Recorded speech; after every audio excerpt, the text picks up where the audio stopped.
మత్తయి వార్త 14వ అధ్యాయము 22 వచ్చిన పైన మనకి ఏమంటాడంటే, మనకు సందర్భం ప్రభు శిష్యుల్ని అక్కడికి వెళ్ళమన్నాడు. అయితే వాళ్ళు వెళ్తూ ఉన్నప్పుడు మరి అర్ధరాత్రి వేళ తుఫాను చెలరేగింది. తుఫాను పెరిగింది, గాలి ఎక్కువగా ఎదురుగా వస్తూ ఉంది. అలాంటప్పుడు వాళ్ళు భయపడిపోతున్నారు, పరిస్థితులన్నీ మరి వ్యతిరేకంగా ఉన్నాయి.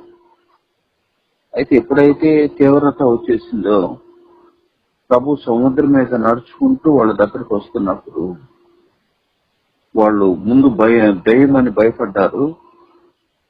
అయితే 27వ వచనంలో వెంటనే యేసు ధైర్యం తెచ్చుకున్నాడు, నేనే భయపడకూడని వారితో చెప్పినప్పుడు ప్రభు అంటాడు, మరి పేతురు అన్నాడు, ప్రభు నీవే అయితే నేల మీద నడిచి నీ ఎద్దకు వచ్చేటప్పుడు నాకు సెలవిమ్మని ఆయనతో అన్నాడు.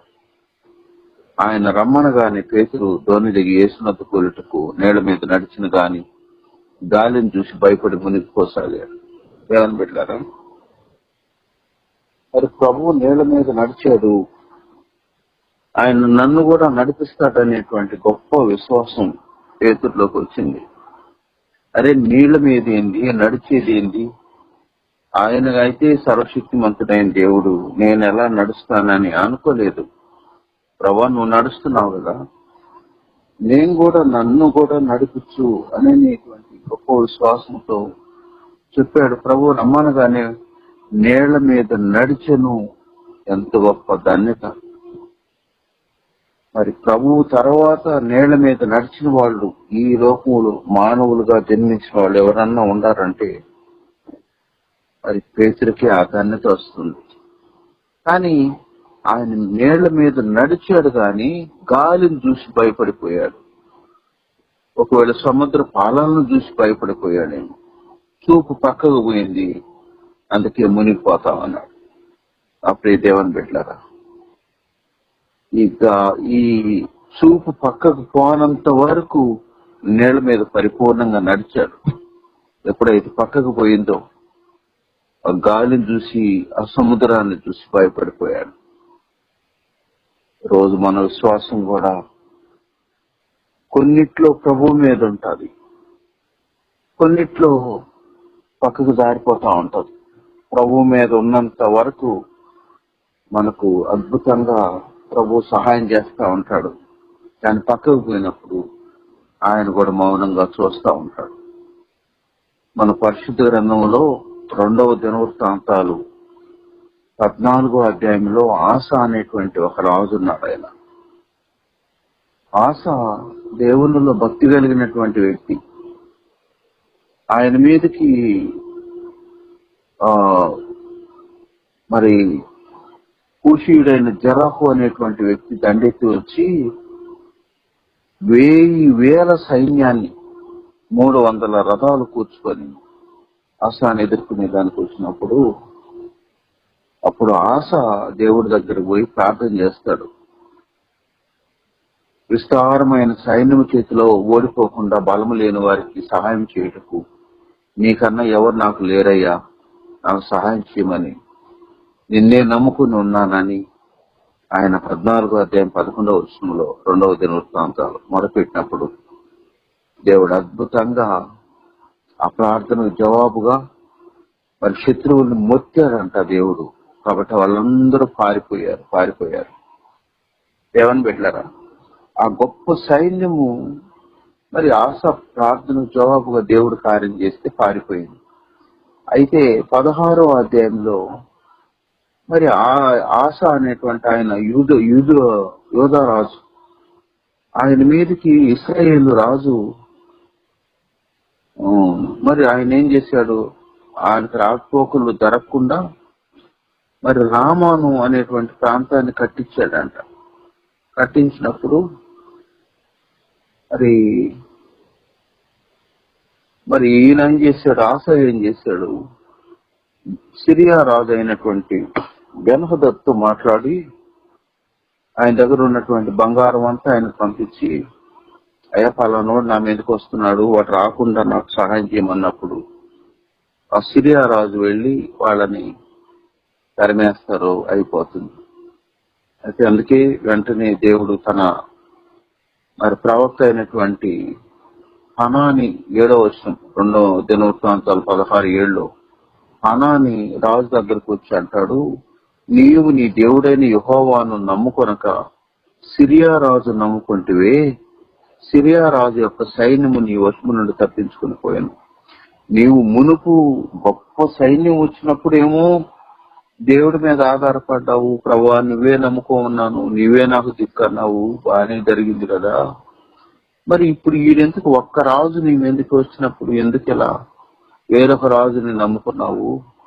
కాబట్టి ఇక నుంచి నీకు యుద్ధాలే జరుగుతాయి అన్నారు. ఎందుకంటే నీ నమ్మిక దేవుని మీద నుంచి పక్కకు జరిగిపోయింది కాబట్టి ఇక నుండి నీకు యుద్ధాలే జరుగుతాయి అన్నారు. అప్పుడే దేవుని పెట్టారా, దానికి ఆశ ఏం చేశాడు, చివరిలో తనకు రోగం వచ్చినా కూడా అందుకే వాక్యం అంటుంది, తాను జబ్బుపడి బహు బాధపడినను దాని విషయంలో అతడు యెహోవా యొద్ద విచారణ చేయక వైద్యుల్ని పట్టుకున్నాడంట. అంటే దేవుడి కాడికి పోయేదానికి మొహం తెల్లలు ఆయన.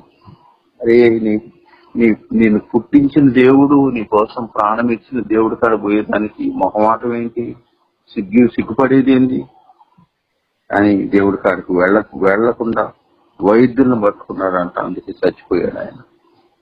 దేవుని బిడ్డలారా, అంటే మనల్ని స్థిరంగా ఉంచనీయకుండా సాతాను కొన్నిసార్లు మనల్ని ఆటంకపరుస్తూ ఉంటుంది.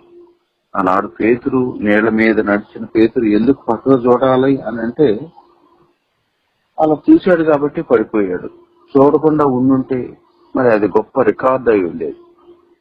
యోధ జారిపోకుండా ప్రకృతి పడకుండా ఉంటే ఆయన పరలోక పట్టణంలో ప్రభు దగ్గర సింహాసనం మీద ఆసీనుడై ఆయన తీర్పు తీర్చాల్సినంత యోగ్యత, ధన్యత. కానీ ఆయన ఏం చేశాడు, డబ్బుకి కకృతి పడిపోయాడు, జారిపోయాడు. ఈరోజు మన జీవితాల్లో కూడా అంటే మనం కూడా ప్రభువులో పెద్ద రోగం వస్తే ప్రభువా నువ్వే నాకు దిక్కు అనుకుంటాము. కానీ చిన్న రోగానికి మాకు మాట పలుకు లేకుండా వెళ్ళిపోతుంటున్నారు. చెప్పు నువ్వు, ప్రభా బాధ ఎక్కువగా ఉంది, డాక్టర్ దగ్గర పోతున్నా, సహాయం చేయమని అడగటంలో తప్పులేదు కదా. ఈ విద్య మరి మనకి ఈ రోగ నిరోధక ఈ చెట్లన్నీ ఏర్లన్నీ ఆయన సృష్టిలో భాగమే కదా. కాబట్టి నువ్వు డాక్టర్ కాడికి పోవటంలో తప్పు లేదు. కానీ ప్రభువుకి చెప్పిపో, ప్రభా నేను పోతున్నానయ్యా, నేను తట్టుకోలేకపోతున్నా, నాకు సహాయం చేయమని ఆయన అడిగిపోవటం అనేది శ్రేష్టమైంది. చాలా మంది అలా చిన్న చిన్న వాటిల్లో అడగరు, అది మనకు సరైనది కాదు. అందుకే మీరు ప్రతి విషయంలో దేవుని మీద ఆనుకోవటం, ఆధారపడటం అనేది, అది నువ్వు ఇంట్లో నుంచి బిడ్డలు బయలుదేరేటప్పుడు తల్లిదండ్రులు చెప్తే ఎంత ఆశీర్వాదకరంగా ఉంటుంది, చెప్పనప్పుడు అది ఎలా ఉంటుంది, వాళ్ళని నొప్పిస్తూ ఉంటుంది. పరమ తండ్రికి కూడా నీ ప్రతి సమస్యను ఆయనకు అప్పగించుకుంటే, ప్రతి విషయంలో ఆయన మీద ఆధారపడితే అది మనకు, మన కుటుంబానికి ఆశీర్వాదకరం. అప్పుడే మన జీవితాల్లో అది మనం పడిపోకుండా, జారిపోకుండా, అపవాది మనల్ని ఎంత మాత్రం గలిబిలు రానికుండా మనల్ని స్థిరంగా ఉంచుతుంది. అందుకే మీరు స్థిరులను కదలని వారును ప్రభు కార్యాభివృద్ధి పట్ల ఎప్పటికీ ఆసక్తి కలిగి ఉండమని దేవుని వాక్యం మనకు తేట చల్లం చేస్తుంది. అంతేకాకుండా కొలస్సీ పత్రిక 3వ అధ్యాయంలో కూడా ఏమంటాడంటే, మీరు క్రీస్తుతో 3వ అధ్యాయం 1వ వచనంలో మీరు క్రీస్తుతో కూడా లేపబడిన వారైతే పైనున్న వాటినే వెదకుడి, అక్కడ క్రీస్తు దేవుని కుడిపార్శ్వమున కూర్చుని ఉన్నాడు. పైనున్న వాటి మీదనే కాని భూ సంబంధమైన వాటి మీద మనసు పెట్టుకొనకుడి అన్నాడు. కాబట్టి మీరు పైన క్రీస్తు దేవుని కుడిపార్శ్వంలో ఉన్నాడు, ఆయన నీ నా కొరకు విజ్ఞాపన చేస్తున్నాడు. కాబట్టి మీరు లేపబడిన అనుభవం ఏదైతే మొదటగా ఆయనకు మొరపెట్టు, ఆయన వైపు చూడు. అప్పుడు ఆయన్ని నీవు జారిపోకుండా, పడిపోకుండా నీకు మంచి విజయం ఇచ్చి నిన్ను ఆశీర్వదిస్తాడు. దేవుడి మాట్లాడి వెనుకల్లో